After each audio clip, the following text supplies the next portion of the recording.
Good morning. Today is the 28th of the first Adar, the 8th of March. And we're up to the 6th reading. I don't think we'll have time for the 7th, even though this week I send out a 7th.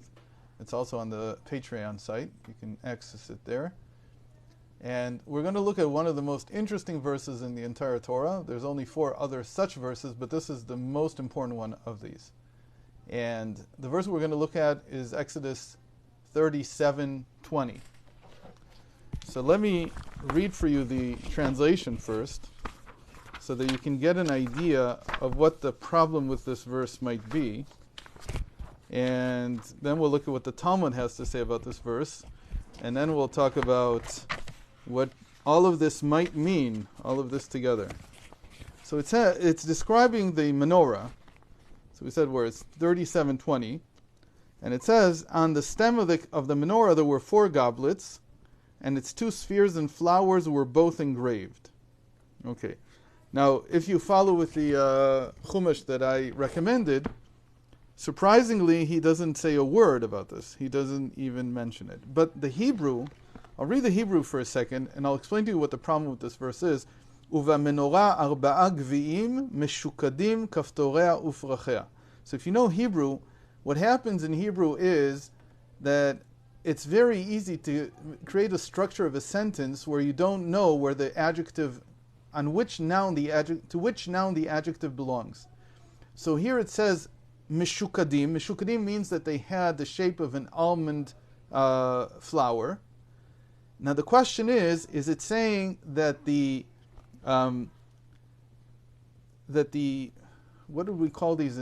We had a better word. Here he calls them spheres and flowers. Okay, let's call them spheres and flowers.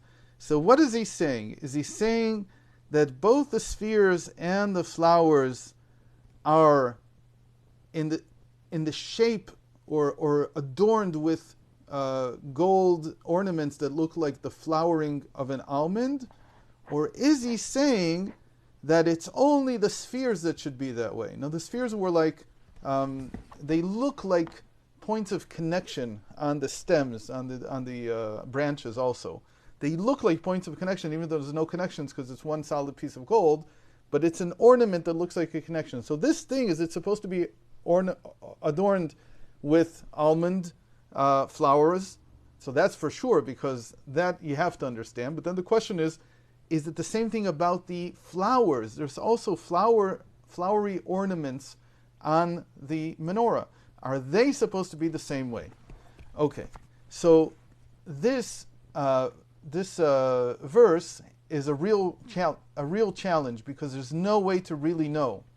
So if we look at the Talmud, Yoma 52b, it says, wasn't it taught in a Braita? So that I send you the link. It's just before 52b, so it's just like 4 lines higher. So if you in Sefer, if you just scroll up a tiny bit, you'll see it. But wasn't it taught in a Braita, meaning in a Mishnah that didn't go into the Mishnah? Isi ben Yehuda says there are 5 verses in the Torah whose meaning cannot be determined. Meaning, it is unclear from the text how the verses should be understood. The first example is the term se'et. This is in Genesis 4:7. It's a very important verse, because God is saying to Cain, if you do well, shall it not be lifted up, meaning set, in which case set involves forgiveness and pardon. Or should we read it differently? If you do well, but you will lift up your sin, if you do not do well. According to this interpretation, set is referring to remembrance. If you do not do well, meaning if you don't continue to act properly, your sin will be remembered. Meaning, what is teshuva like? Is teshuva a one-time event and then it's like erased from your record? Or can it still be held against you at some further time if you return to it? The second uncertain case is our verse in Meshukadim. Here, interesting, in the Steinsaltz edition, they brought, I think, the wrong verse. The fourth is Machar. And there it says in Exodus 17:9, Moses is saying, and go out, fight with Amalek tomorrow. He's saying this to Joshua. Machar. Alternatively, it can mean that Joshua must go out to war with Amalek immediately, and Moses added tomorrow, the tomorrow is not about going out to fight with Amalek, I will stand on the top of the hill. And we remember that he lifted his hands and so on. But today you do not need my prayer. That's what it would mean. The fourth case is the term arur in Genesis 49:7. So Jacob is blessing his children, and he's saying to Levi and Shimon, "Cursed," meaning arur, "be their anger, for it was fierce, and their wrath, for it was cruel." That was an account of Levi and Shimon's treatment of Shechem. Alternatively, this term, which appears at the beginning of the verse, can be read as the last word of the previous verse. And in their anger, they cut off cursed oxen. And then he's not rebuking them at all about what they did to Shechem. He's rebuking them for the fact that they have anger, but it's good because they took out cursed oxen, referring again to the people of Shechem. Finally, there is Vekam. This is probably the most famous one, because the verse in Deuteronomy 31:16 reads, "Behold, you are about to sleep with your fathers," says God to Moses, "and rise up." And that's how you understand. You're going to sleep and will rise up. And then what does that mean then? If you're dying and then you will rise again, what is that talking about? It's talking about the resurrection of the dead.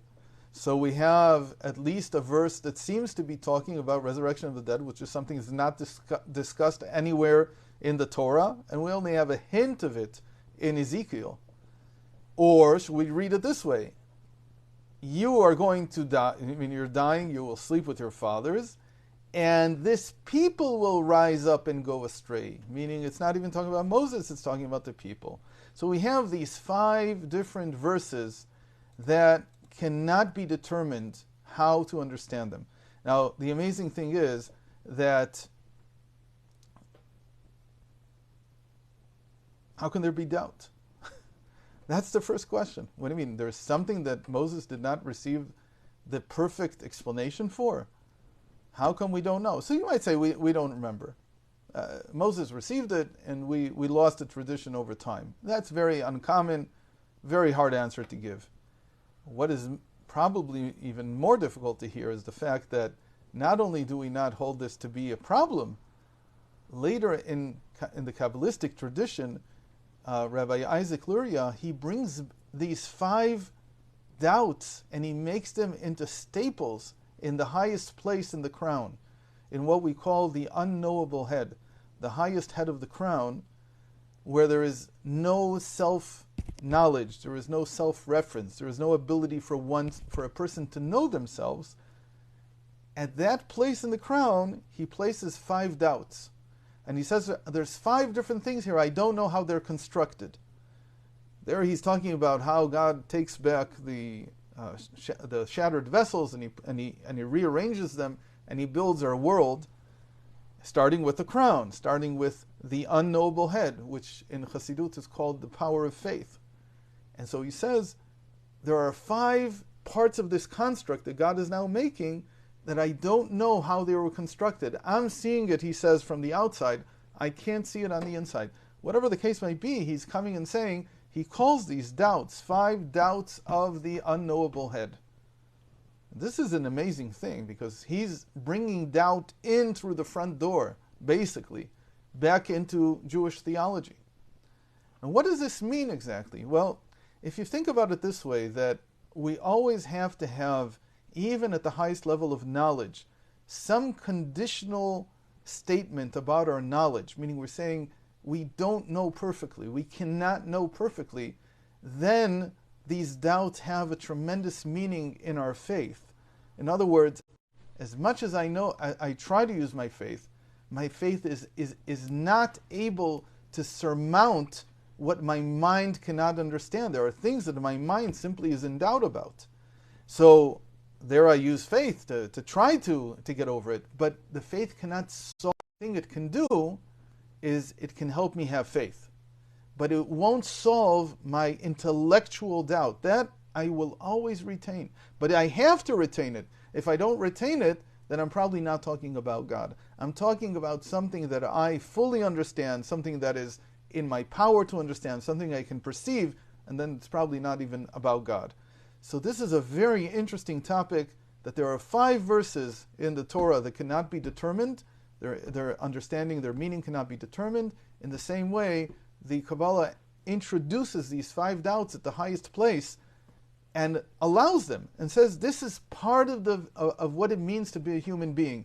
You're always limited in your knowledge. There will always be holes where you can't determine whether the understanding is this way or that way. You won't be able to solve everything. You won't be able to grasp everything. But that is held together by your faith. Your faith holds it together, that in the end, faith carries the day. It allows you to continue. So thanks for joining. I'm sorry I can't continue right now if there are any questions, but I hope to see you next week.